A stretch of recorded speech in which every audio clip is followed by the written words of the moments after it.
Hello and welcome to the third part of our Insurancepedia series, curated in partnership with Reliance General Insurance.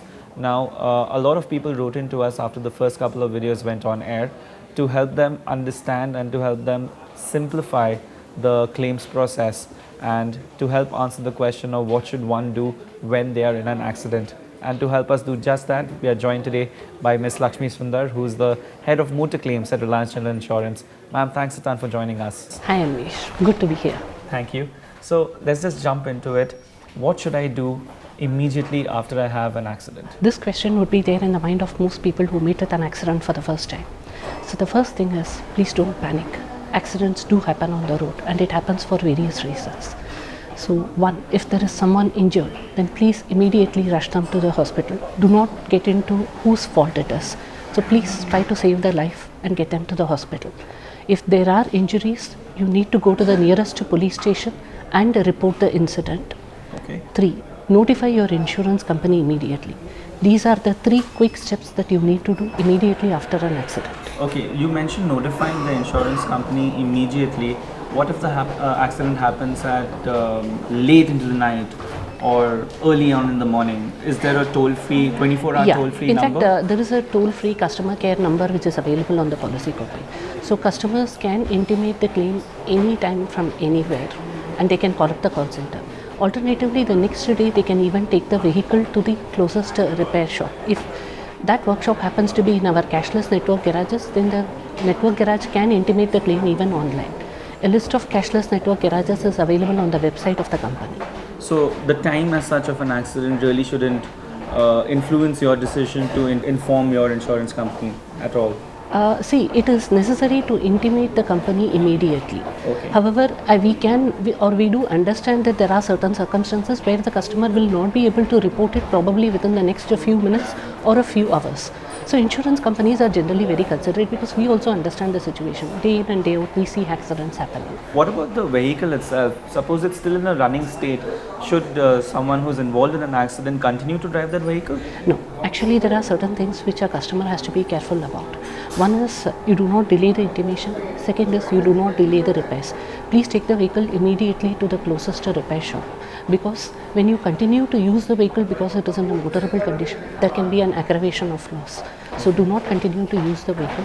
Submit the documents to the insurer immediately so that the claim processing can happen parallelly. So by the time probably your vehicle is ready, the insurer is also ready to settle the claim. Alright. You mentioned approaching the police only in case of an injury. Yeah, see, it is necessary to report the matter to the police or to file an FIR if there are injuries or other property damage. Okay. And similarly, if there is a theft of the vehicle, again we advise the customers to go and report the matter to the police, because there can be a tracing of the vehicle that can be done by the police immediately. So these are the general circumstances under which we advise. For a normal minor damages, it's not necessary to report the matter to the police. What all do I require while I'm informing my insurance company in terms of documents, in terms of information required? You need the policy number to intimate a claim. However, at Reliance General Insurance, we can identify the policy number or a customer even on the basis of the vehicle number and also the mobile number of the customer. So I suggest that when you receive the policy, you pay a little attention to see whether these details, the vehicle number, the mobile number, the email ID are all updated carefully. It's there on the face of the policy itself. And apart from this identifier, we will also require details like when and where the accident happened, how it happened, who was driving the vehicle at the time of loss, and where the vehicle is now available for an inspection. These are basic details. And how does the claims process work from there on? After that, what happens? What does the customer's role then? See, once after you intimate the claim to the insurance company, take the vehicle to the repair shop and obtain an estimate of repairs. Your insurance company will appoint a surveyor whose job is to quantify the loss. You can submit the claim documents either to the surveyor or to the insurance company, whichever is convenient to you. The basic claim documents generally are the claim form, the policy copy, RC book and the driving license. Now, if there are any additional documents required for a particular claim, then the surveyor or the insurance company will let you know. Insurance companies also offer a cashless claim settlement at their cashless network garages. So this means that once the vehicle is ready, the customer can just pay the difference between the bill and the claim amount and he can take the delivery of the vehicle. So the claim amount is directly settled by the insurance company in favor of the repairer. Okay. However, if the customer has left the vehicle at a non-cashless workshop, he has to pay the repairer in full and submit the bill and the receipt to the insurance company so that the insurer can reimburse the amount. Okay, all right. The claim amount does not vary whether it is a cashless or a reimbursement. The benefits are the same. What should the customer be careful about?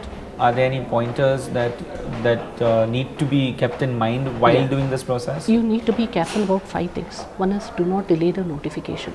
Okay. Second is, take the vehicle immediately for repairs. As I said, there can be an aggravation. Do not continue to keep using the vehicle on the road. The third is, submit the documents so that the insurer's process of verification and other things can also happen immediately.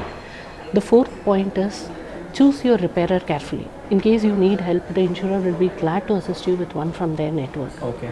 The fifth point, please ensure that your personal details like your mobile number, email ID are all updated at the time of a claim. Your latest mobile number and email ID are updated. The reason being that insurers generally try to stay in touch with the customer by way of periodic updates, and this will actually help you. Now, this is another question or a concern that most of our viewers threw back at us after watching the first couple of videos is, why doesn't the insurance company pay the amount in full? I can understand. See, the comprehensive package policy has its own set of covers, exclusions and deductions. Now, this is standard across all insurance companies, and this is as per the regulator also. For example, there is a compulsory deductible which applies to all the motor insurance products. Similarly, there is a depreciation that applies as a deduction. Say for example, when the old part is replaced by a new part during an accident, then depending upon the type of part and the age of the vehicle, there is a depreciation that gets deducted. Okay. However, a customer can buy this depreciation back if he had opted for a zero depreciation add-on cover. Okay. There are a host of add-on covers like this, like consumables, engine protect, key cover. So I think with the right set of add-ons, if a customer were to exercise a bit of care at the time of buying insurance, with these add-on covers he should be able to reduce the amount that he has to pay from his pocket when there is a claim. Okay. And also the word accident itself can be used to define everything from a minor bump or scratch to a heavy front-on collision. So when should I actually opt to file a claim? Rather than saying when should you actually opt to file a claim, let's talk about, prevention is better than cure. Let's see the instances where you need not actually lodge a claim. So we suggest actually customers to maintain their vehicle well and clean. The second point would be that check your vehicle tires and batteries periodically. The reason being that especially before the monsoon, because that's the time when accidents happen the highest. So ensure your vehicle is monsoon ready. Read the instructions in the manufacturer's owner's manual and have an eye on the indicators. Be alert, follow the road rules. Be a defensive driver, because you need to give room for others' mistakes if you have to avoid an accident. Yes. And finally, beyond all this, if there's a minor claim, in a minor accident where the claim amount is too small, so I would suggest the customer actually to evaluate this claim amount vis-a-vis the no claim discounts that he is going to lose in the subsequent years. Okay. So at times it doesn't make sense to launch such very small claims. Is there Your a insurance formula, company or will- is there a way to quantify this?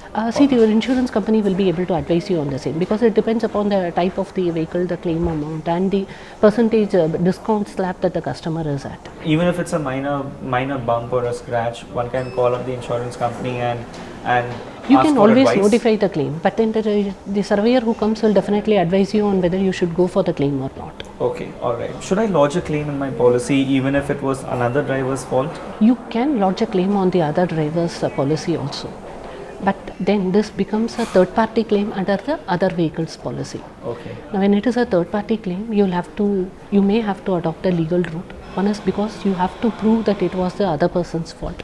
Okay. And also remember that the liability under the other person's policy can be limited. You may not get your entire claim amount.